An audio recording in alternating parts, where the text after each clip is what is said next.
In 2022, the Twitter account Hip Hop by the Numbers would release a tweet listing out the highest Spotify listeners for a select few rappers. And Polo G would be one of them with 33.3 million Spotify listeners. And as of January 10th, 2025, he now sits at 18.4 million monthly listeners. And while that is still a huge achievement, that is also still a decrease of 14 million people. It's even more sad once you realize that he actually dropped an album on August 9th, 2024, and he continued to see a decrease in listeners. And strangely enough, I just haven't seen a lot of people talk about Polo G's new album, which is very jarring to me because from 2019 to 2022, you could not escape this dude. I would personally be introduced to Polo G in February of 2019 when I got recommended his Finer Things music video. And at that time, I was using Tidal under my family subscription, and I vividly remember him only having 3 songs out. Polo G's music at the time stuck out as very different to me. It was like a modern version of 90s style rap. The passion in the lyrics, the catchy beats, and the overall soulful feel of the music. And I was so obsessed with his music at the time that I vividly remember people comparing me to Polo G and my friend Gavin to Eneli Choppa, who were 2 rising stars at the time. But from there, I would closely follow his career up until he dropped his classic album, Die a Legend, just a few months later. And of course, at the time, this was just coming off of his success from Pop Out, which put both him and Lil TJ on the map. He would then quickly follow up this album with The GOAT in May of 2020, which I personally hold way closer to my heart than Die a Legend. You had Flex with Juice WRLD, Heartless with Mustard, and my personal favorite, Wishing for a Hero. I mean, come on, with how soulful this man's music was at the time, you could not tell me that that Tupac interpolation just didn't make sense. That's just the way it is.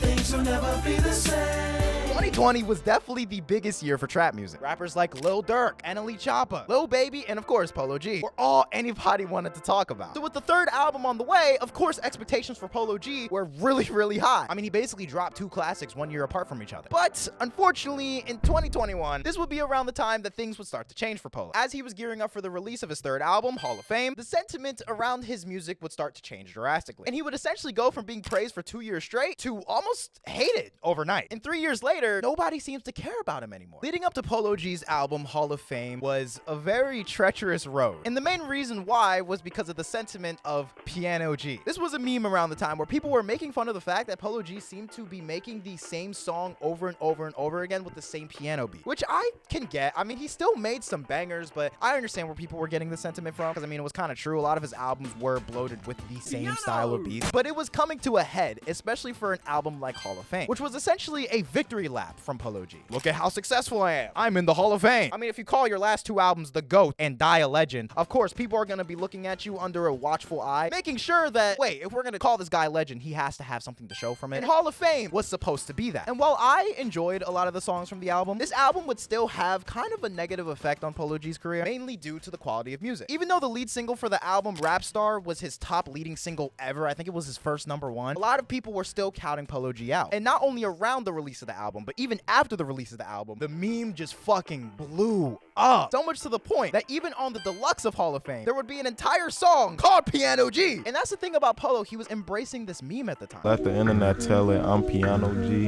and all I use is a piano beat. I'm like, come on, like, of course I'm gonna revert back to what got me here. I mean, there were a couple of times I didn't really like the meme, but I mean, as a creator, there are a couple of memes that can get overplayed. Like people in my comments saying that I have Cheeto hair. So I get it. Plus, the deluxe was still pretty good. You're telling me Bad Man on the Deluxe was a bad song? Come on, man. That was a good ass song. While I do understand the meme is that's the majority of the beats that he uses, Polo G is actually very versatile. He's been on pop hits before, where he actually sings on a different style beat. But also on the same coin, I also kind of prefer that production in his music. I feel like if Polo just popped out with a new album with different production, different style beats, and really tapped into the versatility that I know that he has, a lot of people would stop saying that he uses the same type of beats. At least the meme wasn't just shitting on your music as a whole. It's just shitting on the type of beats that you have. Like you could come back from that. Well, in 2022, when Polo G would announce his new album, Hood Poet, as he was following his release schedule where he releases an album every single year, that was kind of what we were hoping. Polo G was gonna shut down the haters by releasing another classic album. I mean, we've seen that a lot in history. A lot of the time when people count on an artist, that's what differentiates the rappers from the rappers. Like take Tyler for an example. Every single time someone counts him out, he beats him with a Grammy. Or at the 2009 VMAs when the whole Taylor Swift and Kanye situation happened, the whole world counted that man out, and he came out with My Beautiful Dark Twisted Fantasy. Now, I'm not saying that everybody is Kanye and Tyler, but there's a reason why they're respected and other people who don't heed to the criticism aren't. It's not about the fact that, oh, people are trying to change me to this or change me to that. No, they want to try to make your shit better. That was what people were hoping from Polo G. But we wouldn't see this album at all until 2 years later, as I mentioned before. So what happened to Hood Poet? Well, I tried to exclusively only talk about music on this channel. There were a lot of other things that were playing into the downfall of Polo G's career, like his family troubles. There was a lot of them. You had Polo G's brother, Trench Baby, who was just causing a fucking havoc everywhere that he went. He ended up getting locked up for a murder charge, which would affect anybody. Free my cuzzo, he ain't doing nothing wrong. And then there was a situation where Polo G's mother shot at her own daughter, with the mother saying, my daughter came in and tried to drunkenly attack me, so I defended myself in the house. With the daughter saying, I was speaking up about her being mean to me and she shot at me, which obviously, as dumb as I may be explaining it, can still be a serious thing. I don't think I need to explain why family issues would make someone not want to fucking create, which is completely understandable. But on top of all these personal issues, there just wasn't clear communication on what was going on with the album. Hood Poet's original release date was supposed to be on King Von's birthday in 2022. And obviously, we wouldn't get the album until 2 years later. I mean, not only having pressures from personal issues, but the Piano G meme, as funny as it was, probably still affected his creative output. But on top of that, I think that there is a third reason why this album didn't perform as well. So the third reason kind of plays into two different things. One, no one knew this album dropped. No one talked about it. No one mentioned it. The only reason I knew that this album even dropped was because I saw it on my new activity on Spotify. And I just happened to be door dashing at the time. I was like, all right, I need fucking background music. And I actually like the album. But the thing is that this album is no different from his other albums. Unfortunately, I like songs like We a Shoot or Bad Kid, and especially Father's Day. These are good songs, but nothing to write home about. And I feel like with the lack of promotion from this album and the lack of creativity from this album came together for the third reason why this album just didn't succeed as well. If I had to rank Hood Poet, I would definitely say that this is probably his weakest album. Even though I liked it, I still think it was his weakest album, because it was essentially all the critiques that everyone was telling him, hey, you know, you should probably switch up, just put into another album. And now nobody cares. He waited too long. Not only is there a lack of promotion in general for this album, but there's nothing to talk about with this album that we haven't already talked about on his previous album. And unfortunately, his numbers are suffering because of that, which is really unfortunate, because I do feel like that Polo G still has more to give us. But I can't say that I don't feel just a little bit hopeless from this situation. As I already said before, this would have been the perfect time for Polo G to prove everybody wrong. Everyone's doubting me. Everyone's saying I'm making the same songs. You know what? Fuck you. Here's the best album I've ever released. That would have shut everybody down, and there would have been something to talk about. But unfortunately, he not only disappointed the mainstream audience, but he disappointed his own fans and made us wait for something kind of average. It's not bad, it's just average. I still believe in Polo G though. I want to see this man succeed. With the passion that he had on his come up, he made it so very clear to every single person, I want you guys to watch me go from the bottom to the top. And I can't say that that's not inspiring. This man is an inspiration, and I still truly believe that Polo can still tap into some of his musical abilities and give us something good. But unfortunately, because of how underwhelming this project is, a lot of people are gonna count him out. Did he fall off? Yeah, but I still think Polo G has the ability to fall on, and I'm gonna be rooting for that nigga from one Polo G to another. And before this video ends, I'd like to give a thanks to some of our recent channel members: Shorty, Risklow, Intelligent, LaFlame, Mr. Resident Fox, Baywee876, XYX, and Cryspin. Your support means everything. And if any of you are interested in supporting the channel further, you can click the join button next to my name and become a member today. Bro, what the fuck is InvaderWist? I keep seeing this bullshit.